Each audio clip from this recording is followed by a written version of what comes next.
RMC, La l'amour et vous, Brigitte Lahaye. On attrape notre fil d'Ariane et vous allez nous parler de stimulants sexuels d'aujourd'hui, mais surtout d'hier, je pense. Hein. Oui, un peu, parce qu'il y en a peut-être qui en ont assez de tous ces stimulants sexuels un peu chimiques ou un peu farfelus, ils font pas confiance et ils en ont ras-le-bol d'avaler des pilules bleues dans tous les sens. Et donc du coup, j'ai pensé à eux et je me suis dit, eh bien, voyons ce qui se passait avant et peut-être dans certaines contrées aujourd'hui aussi. Vous allez voir, c'est surprenant. Vous avez, par exemple, les carolingiennes, vous savez ce qu'elles faisaient pour aiguiser l'appétit sexuel des hommes. Je n'étais pas là à cette époque-là, mais ça m'intéresse. Peut-être qu'il y a quelque chose à prendre. Peut-être. Elles leur faisaient manger du pain à ces hommes qui manquaient terriblement d'appétit sexuel et du pain qui avait la particularité d'avoir été pétri entre les fesses de la femme. Toujours ces fameuses odeurs, ces fameuses phéromones.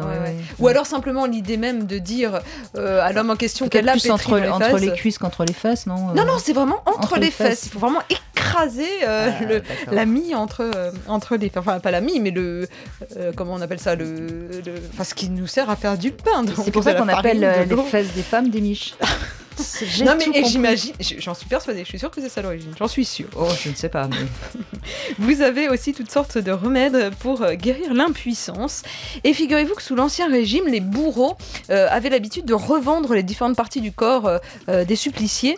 Et ce qui avait beaucoup de succès, c'était les poils pubiens des femmes, parce que on les récoltait à usage médical, pour un usage médical, parce qu'apparemment, si vous les frottiez sur vous contre votre peau ou même les mangiez, eh bien vous auriez la solution miracle pour lutter contre l'impuissance. Manger des poils pubiens pour ne plus être impuissant.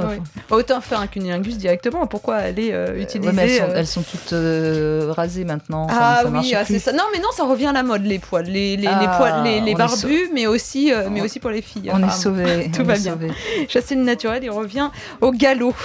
Et puis vous aviez aussi au XVIe siècle toutes sortes de traditions, des bains de vin pour lutter contre les pannes sexuelles. On vous conseillait au XIXe de manger des asperges, des artichauts. Et c'est pour ça qu'au 19e, justement, on interdisait aux nonnes de manger des asperges et des artichauts parce qu'on prétendait que ces légumes pouvaient enflammer l'esprit et le bas-ventre, surtout, de ces femmes. Vous connaissez l'expression c'est un cœur d'artichaut. Hein. Ben oui, là aussi, ça vient de là. Sans doute, je ne sais pas. Non, mais c'est amusant, comme finalement, à partir d'une tradition, on peut avoir des mots et des expressions qui naissent, en effet. À Tours, alors là, maintenant, je parle d'aujourd'hui, parce que sinon on va me dire que je suis trop anachronique en permanence. À Tours, eh bien figurez-vous qu'ils ont trouvé la solution pour raviver la libido, c'est de créer des draps aphrodisiaques qui s'appellent les Kamasudras. Ah, c'est joliment les trouvé. Les Kamasudras. Et donc le tissu a la particularité de contenir des milliers de capsules qui sont gorgées d'huiles essentielles comme du gingembre, du yang-yang, du bois de santal, du bois de rose, de la cannelle, tout ça censé avoir des vertus aphrodisiaques. Et quand vous vous allongez sur ce lit, donc vous vous entourez de ces draps-là, eh bien les capsules se libèrent et donc là c'est l'extase. Vous êtes dans un état pas possible parce que l'effet aphrodisiaque aura été accompli. Bon, il y a peut-être au moins un effet placebo, on peut l'imaginer. Au moins ça sortira. Bonjour Pascal Neveu, merci de Bonjour Brigitte, je suis désolé pour le retard. Mais je vous en prie. Mais ça ne se passe que dans un lit alors finalement ? Ah mais libre à vous d'emporter vos draps à Tours, vous savez que c'était une ville particulièrement puribonde. C'est pas faux, mais il faut libérer tout ça, effectivement. Non mais attendez, si Tours ça vous plaît pas, je vous emmène aussi du côté des Côtes d'Armor, à Trégastel, parce que là-bas, il y a un rocher très particulier, un rocher de granit. Le fameux rocher. Et voilà, vous le connaissez ? Tout comme vous. Mais moi je le connais, figurez-vous, parce qu'il s'agit d'un sexe masculin. Enfin, en tous les cas, le rocher a une forme de phallus avec ses deux testicules. Et donc... Cela dit, le chamaning, ça marche bien pour se ressourcer, pour avoir de l'énergie. Moi, je me souviens d'un stage que j'avais fait il y a assez longtemps, un stage de magnétisme, et j'avais une femme qui se frottait contre les arbres et qui avait véritablement des orgasmes. Ah bah oui, mais l'arbre, effectivement, donne-moi ton ADN. Non, là, il ne s'agit pas de se frotter contre le rocher. Il s'agit simplement de tourner autour. C'est un rituel, en fait. Si on tourne très très vite, on perd la tête, c'est ça. Voilà. Et non, en fait, c'est censé vous redonner une certaine forme de virilité. Si vous en manquiez, messieurs, allez donc à Trégastel tourner autour de ce rocher. En tout cas, le syndicat d'initiative fait bien sa pub. Hein. Je sais pas, j'en ai pas besoin, moi. Moi, je n'en doute point. Et vous connaissez l'histoire, pour finir, du café de l'amour? Ça se passe au Brésil encore aujourd'hui. Il me semble que je vous l'avais dit une fois. Le café, c'est un aphrodisiaque. Hein. Alors, le café en soi peut être un aphrodisiaque, mais le café de l'amour l'est d'autant plus là-bas parce qu'il s'agit de préparer un café en le filtrant dans sa petite culotte qu'on aura portée 24 heures. Décidément.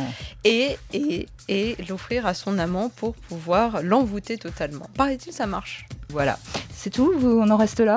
J'en ai encore plein d'autres, mais j'aime bien vous faire languir, Brigitte. Et si vous voulez, dès lundi, je vous en propose une suite plus fournie et plus étrange encore. En tout cas, ce qu'il faut quand même dire, Pascal Neveu, c'est que l'effet placebo avec l'aphrodisiaque marche terriblement bien.